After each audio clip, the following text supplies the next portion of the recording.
Bonjour à tous. Donc, en ce qui me concerne, je vais vous relater l'expérience, enfin, c'est pas tant de Médecins du Monde, mais en fait de SIDA Parole, même si effectivement le projet Early de Médecins du Monde s'est implanté, et justement ça a eu des conséquences sur l'évolution de ce questionnement-là au sein de la structure SIDA Parole. Donc, voilà, le SIDA Parole est une structure qui s'est posé la question il y a déjà pas mal de temps maintenant. Et pour ma part, j'avais été sollicitée en fait en 2006 pour justement écrire un projet d'éducation au risque et à injection. L'idée à ce moment-là était claire, pour en tout cas le directeur de l'époque qui était Valère Rogissard, qui était aussi donc responsable de la mission Rêve de Médecins du Monde, qui expérimentait l'accompagnement à l'injection, c'était comment passer des chiottes à l'infirmerie. C'était une formule d'ailleurs qui était sortie, qui avait été aussi présentée par Pascal Pérez lors des premières rencontres nationales, il y a donc 6 ans. Voilà. Et ce qui nous a permis finalement de se dire il faut qu'on fasse quelque chose par rapport à ça. Et justement, pourquoi pas, puisqu'on a vu qu'accompagner les personnes à l'injection en milieu festif, c'était intéressant. Pourquoi pas l'appliquer en milieu urbain? On sait qu'il y a des consommations dans les toilettes. Et ça nous permettait, on espérait à ce moment-là, que ça puisse nous aider à faire sortir les pratiques de consommation et surtout d'injection des toilettes. Sauf que finalement, donc c'est pas si simple que ça, et donc ça va être ce que je vais vous relater. Et moi-même, je dois dire que j'ai beaucoup évolué sur cette question-là, même si au départ, je pouvais avoir des idées très tranchées. Finalement, effectivement, la pratique m'a démontré que la question, je pense qu'elle se pose différemment dans chaque structure, en fonction de chaque profil des usagers. Justement, à SIDA Parole, il y a une configuration particulière, non seulement de l'espace, qui est important à prendre en compte, on en a discuté quand on a préparé l'atelier, mais aussi du profil des personnes qui sont accueillies. À SIDA Parole, en l'occurrence, donc c'est une structure qui est à Colombes, dans le 92. C'est un espace qui est assez grand, il y a une entrée où les personnes peuvent déposer leur matériel à l'abri des regards des autres personnes. Et c'est pas compté, c'est-à-dire que la personne ne dit pas « je vais déposer du matériel » et c'est pas su forcément des autres usagers ou des professionnels. Et après, elle est dans l'espace d'accueil et les toilettes et les douches sont au fond, en fait. Donc quand on a mis en place le projet d'éducation risque et injection, au détail important, effectivement, sur le profil des personnes. Donc c'est la file active autour de 150 personnes, si les personnes de SIDA Parole, si je dis des erreurs, vous me reprendrez. Autour de 150 personnes. Et effectivement, ce n'est pas une majorité d'injecteurs. Alors ça, c'est très important parce qu'on va voir que ça a créé des conflits au sein de SIDA Parole et que la question des consommations dans les toilettes, c'est vraiment la question des consommations et pas seulement de l'injection. Et je pense qu'il ne faut aussi pas oublier cet aspect-là. Et là, ça nous a posé des questions.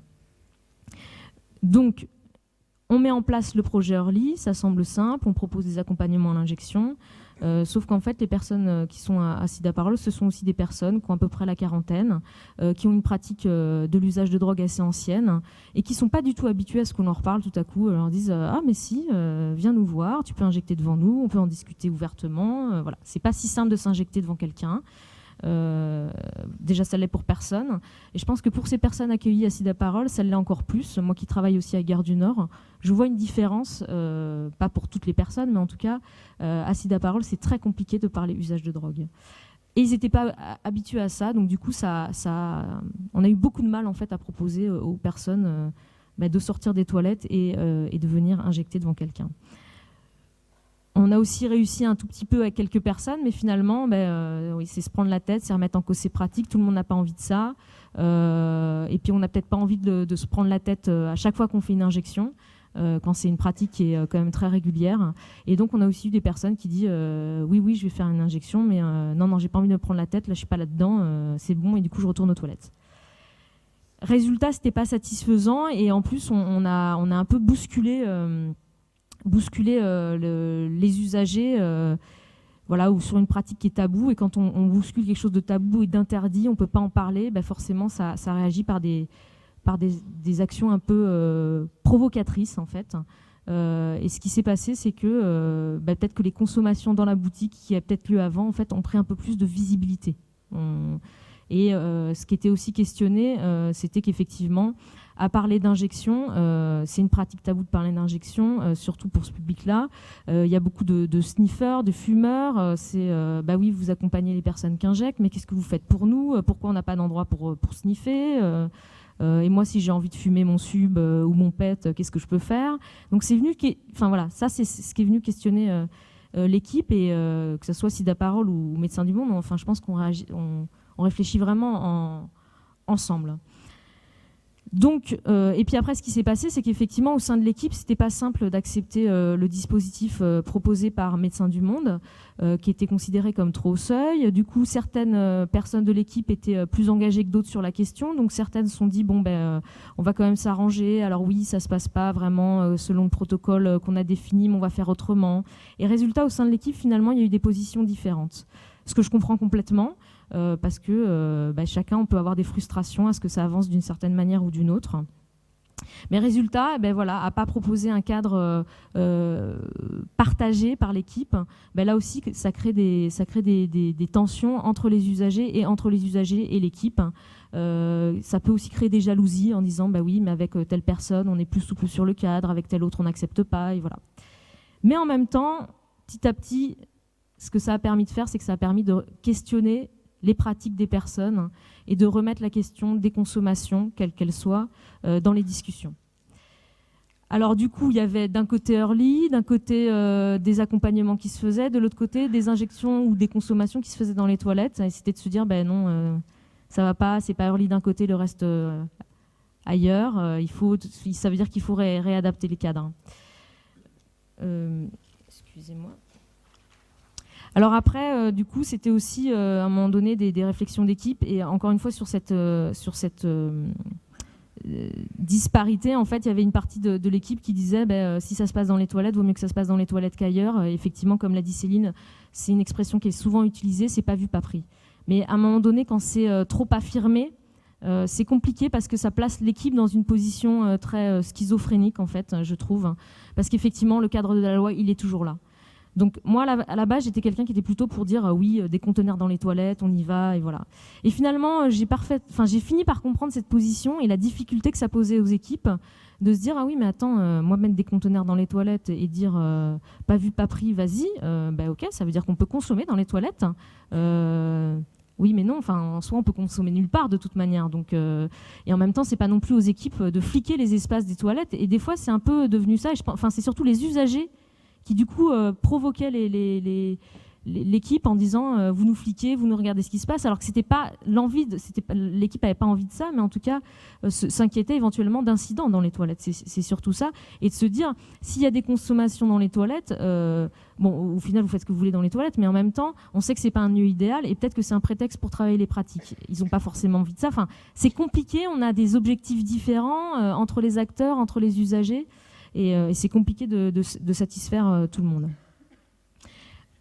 Alors, pour avancer, en fait, juste pour information, pour retrouver l'expérience de Sida Parole, il y a le rapport d'activité Early qui est disponible au camion La Boîte à Fantasmes, qui est notre camion, en fait. Donc, si ça vous intéresse. Bon, je vais vous laisser la parole. En fait, ce sur quoi je voudrais terminer, c'est qu'aujourd'hui, il n'y a pas de réponse simple. C'est encore sujet de discussion au sein de Sida Parole. Il y a des hauts, il y a des bas, il y a des moments où il y a plus de consommation que d'autres. Est-ce qu'elles sont plus importantes ou plus visibles? Est-ce que c'est en fonction de comment se sent l'équipe? On a essayé en tout cas du coup de réadapter le seuil du projet Early à ce que acceptent les usagers pour éviter effectivement qu'il y ait trop de consommation dans les toilettes. En tout cas, ce qui est intéressant, c'est comment utiliser ce prétexte-là pour reparler des consommations. Moi, je suis convaincue que même si de toute manière il y a des salles de consommation un jour, je l'espère, ça ne résoudrait pas cette question-là. Et c'est pas que je veuille m'occuper de ce qui se passe dans les toilettes, absolument, mais on sait que c'est des pratiques à risque et on n'a pas envie un jour de se retrouver à ouvrir la porte et à voir quelqu'un de décédé, ce qui mettra en péril la structure, mais globalement, je pense la réduction des risques, et vu le contexte actuel, on n'a pas cet intérêt-là, pour personne, que ce soit pour les personnes elles-mêmes que pour nous en tant qu'intervenants. Donc voilà, on a ce souci-là, il n'y a pas de réponse simple.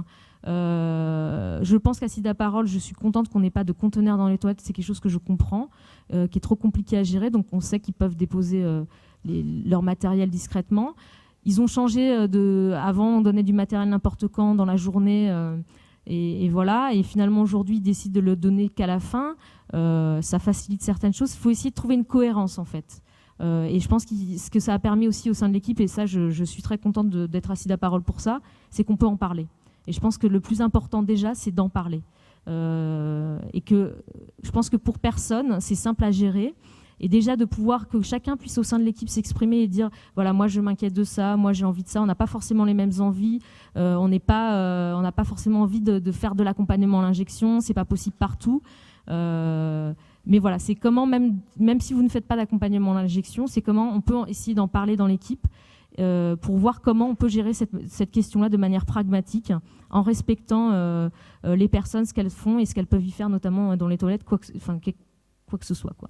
Donc voilà, donc, par cet atelier, on voulait juste, je pense, ne pas dire il y a des bonnes pratiques et des mauvaises pratiques, c'était d'ouvrir le débat et de se questionner ensemble. Et j'espère réellement, effectivement, qu'il y a cette proposition d'atelier qui puisse perdurer et que s'il y en a qui ont envie de discuter de ça, ils puissent le faire dans les équipes parce que c'est pas quelque chose de simple et ça ne met à l'aise personne. Voilà, donc je vous remercie.